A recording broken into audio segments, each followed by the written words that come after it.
NRI ఇన్వెస్టర్ల చూపు షాబాద్ వైపు ఎందుకు మారింది? ప్రపంచ దిగ్గజ కంపెనీలు అమెజాన్, మైక్రోసాఫ్ట్, ఎయిర్టెల్, వెల్స్పాన్ షాబాద్ లోనే ఎందుకు భారీ పెట్టుబడులు పెట్టాయి? చిన్న గ్రామ స్థాయి నుండి ఒక మహానగరంగా షాబాద్ ఎలా మారబోతుంది? 3600 ఎకరాల్లో ఏర్పాటు అయిన 3 స్పెషల్ ఎకనామిక్ జోన్లు నిజమేనా? మరో 3 నుండి 5 సంవత్సరాల్లో షాబాద్ రూపురేఖలు మరో ఫైనాన్షియల్ డిస్ట్రిక్ట్ లా ఎలా మారబోతున్నాయి? కాబోయే మరో గచ్చిబౌలి, మరో ఫైనాన్షియల్ డిస్ట్రిక్ట్ అయిన షాబాద్ లో ఇన్వెస్ట్ చేయాలనుకున్న ప్రతి ఒక్కరికి ఉన్న ఈ డౌట్స్ అన్ని ఈ ఒక్క వీడియోతోనే క్లారిటీగా చెప్పడం జరిగింది. షాబాద్, అసలు ఈ షాబాద్ ఎక్కడుంది? శంషాబాద్ రాజీవ్ గాంధీ ఇంటర్నేషనల్ ఎయిర్పోర్ట్ కు అతి దగ్గరగా ఉంటుంది ఈ షాబాద్. ఇక శంషాబాద్ వర్ధమాన్ ఇంజనీరింగ్ కాలేజ్, కన్హా శాంతివనం నుండి హైదరాబాద్ మీదుగా జస్ట్ 10 నిమిషాల్లోనే షాబాద్ చేరుకుంటారు. ఈ కన్హా శాంతివనం ప్రత్యేకత ఏంటంటే ఒకేసారి 1,00,000 మందితో కలిసి మెడిటేషన్ చేసుకునే విధంగా ఉంటుంది. ఇక్కడికి దేశ విదేశాల నుండి వచ్చి ఈ కన్హా శాంతివనాన్ని సందర్శిస్తుంటారు. ఈ రోడ్డు డైరెక్ట్ గా ఎయిర్పోర్ట్ నుండి షాబాద్ కు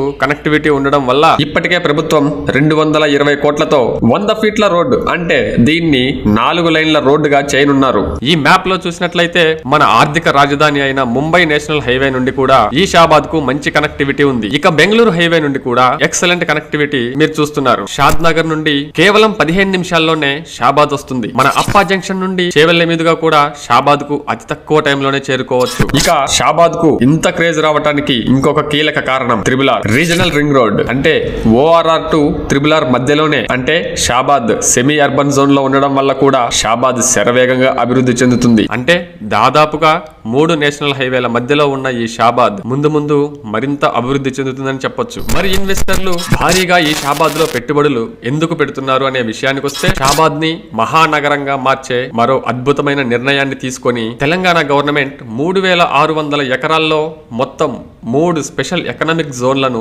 ఇప్పటికే ఏర్పాటు చేసింది. 1 Chandanavelli SEZ, 2 Sitarampur SEZ, 3 Hyderabad SEZ. Just imagine, కేవలం 500 నుండి 600 ఎకరాల లోపు ఉన్న కోకాపేట సెజ్ లో ఒక ఫైనాన్షియల్ డిస్ట్రిక్ట్ చుట్టూ ఇప్పుడు ఎంత డెవలప్మెంట్ అయిందో మనం చూస్తూనే ఉన్నాం. అలాంటి 3 సెజ్లు ఈ షాబాద్ లో ఉండడం వల్ల భవిష్యత్తులో ఇక్కడ ఇన్వెస్ట్ చేసే అవకాశం ఉంటుందో లేదో అని ముందే గ్రహించి తెలివిగా ఇక్కడ ఇన్వెస్ట్ చేస్తున్నారు. అయితే ఈ చందన్వల్లి, సీతారాంపూర్, హైదరాబాద్ సెజ్లలో పెట్టుబడులు పెట్టింది చిన్న చిన్న కంపెనీలు కాదు. మీరు చూసినట్లయితే ప్రపంచంలోనే దిగ్గజ సంస్థలు అయిన వెల్స్పన్. ఈ వెల్స్పన్ దాదాపుగా 3000 నుండి 5000 కోట్ల రూపాయల పెట్టుబడితో ఎస్టాబ్లిష్ అయింది. ఈ వెల్స్పన్ సంస్థ ఫ్లోరింగ్ అండ్ మ్యాట్స్, ఇంకా ఒలింపిక్స్ లో అండ్ క్రికెట్ మ్యాచ్లలో వాడే టవల్స్ లాంటి వాటిని తయారు చేస్తుంది ఇక్కడే. ఇక మైక్రోసాఫ్ట్ సంస్థ 15,000 కోట్ల రూపాయల పెట్టుబడితో ఈ డేటా సెంటర్ ని ఎస్టాబ్లిష్ చేసింది. అమెజాన్ కూడా డేటా సెంటర్ ని వెల్స్పాన్ కి ఆపోజిట్ లోనే ఇప్పటికే ఎస్టాబ్లిష్ చేసింది. ఇంకా ఈస్టర్ ఫిల్మ్ టెక్ కంపెనీ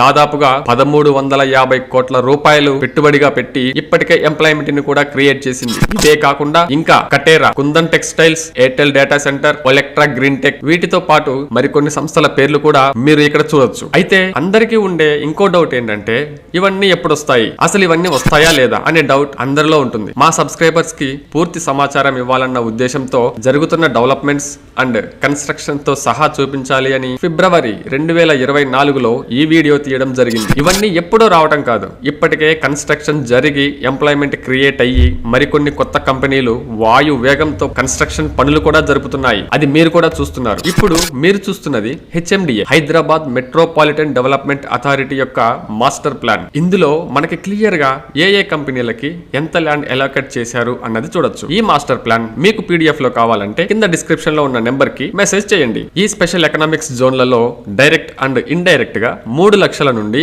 5 లక్షల వరకు ఎంప్లాయ్మెంట్ రానుంది. ఇక ఇంత భారీ ఎంప్లాయ్మెంట్ క్రియేట్ అయినప్పుడు next residential and liveable area అయిన షాబాద్ లోనే ఇల్లు నిర్మించుకునే అవకాశం ఉంది. ఈ షాబాద్ లోనే ఎందుకు అంటే, మనకి ఇక్కడ చూస్తున్న ఈ ఏరియా మొత్తము కూడా 311 లో ఉండడం, అంటే దాదాపుగా 84 గ్రామాలలో ఈ 311 ఉండడం వల్ల నెక్స్ట్ షాబాద్ మాత్రమే R1, R2, R3, R4 జోన్లలో ఉండడంతో షాబాద్ అనేది అటు ఇన్వెస్టర్లకు కావచ్చు, ఇటు రెసిడెన్షియల్ కోసం కావచ్చు, ఒక ఇమ్మీడియట్ గ్రోత్ కారిడార్ గా ఎదగబోతుంది. బాగా గ్రోత్ అయిన ఫైనాన్షియల్ డిస్ట్రిక్ట్ లాంటి ప్రాంతంలో పెట్టుబడి పెట్టాలన్నా కూడా ఆ ప్రాంతంలో దురదృష్టవశాత్తు ఖాళీ భూమి లేకపోవడం వల్ల ఇప్పుడు అందరి చూపు కాబోయే మరో ఫైనాన్షియల్ డిస్ట్రిక్ట్ అయిన షాబాద్ పైన పడింది అనడంలో అనడంలో ఎలాంటి సందేహం లేదు. ఇక ఇప్పుడు ఈ షాబాద్ ప్రాంతంలో ల్యాండ్ రేట్ ఎలా ఉంది అంటే ఒక్క హైదరాబాద్ లోనే గజం 50,000 వరకు ఉంది. అంటే ఒక ఎకరం వచ్చి దాదాపు 5 నుండి 7 కోట్ల మధ్యలో ఉంది. ఎప్పుడైతే ఈ 3,600 ఎకరాల్లో సెజ్లు ఎస్టాబ్లిష్ అయ్యాయో భూమి విలువ కూడా అమాంతం పెరిగిపోయింది. ఇక నెక్స్ట్ షాబాద్ అనేది ఇప్పుడు మనం చూస్తున్న గచ్చిబౌలి ఎలా అయితే మొత్తం హై రైజ్ అపార్ట్మెంట్స్ తో నిండిపోయిందో ఖచ్చితంగా షాబాద్ అలానే మారబోతుంది. ఇక ఈ షాబాద్ లో మీరు ఇన్వెస్ట్మెంట్ చేయాలి అనుకుంటే ఒక మంచి HMDA లేఅవుట్ లో 25,000 నుండి 30,000 పర్ స్క్వేర్ యార్డ్ మధ్యలో మీకు అన్ని పర్మిషన్స్ తో కనుక ఉంటే దయచేసి ఇప్పుడే ఇన్వెస్ట్ చేసి ఫ్యూచర్ లో మంచి అప్రిషియేషన్ తో పాటుగా ఊహించలేని లాభాలని చూస్తారు అని ఖచ్చితంగా చెప్పొచ్చు. అభివృద్ధి జరిగిన ప్రాంతాల్లో పెట్టుబడి పెట్టలేకపోయాను అని బాధపడే వాళ్ళకి ఇప్పుడు అభివృద్ధి జరగబోయే ప్రాంతంలో పెట్టుబడి పెట్టే గొప్ప అవకాశాన్ని తెలివిగా ఉపయోగించుకుంటారని ఆశిస్తున్నాము.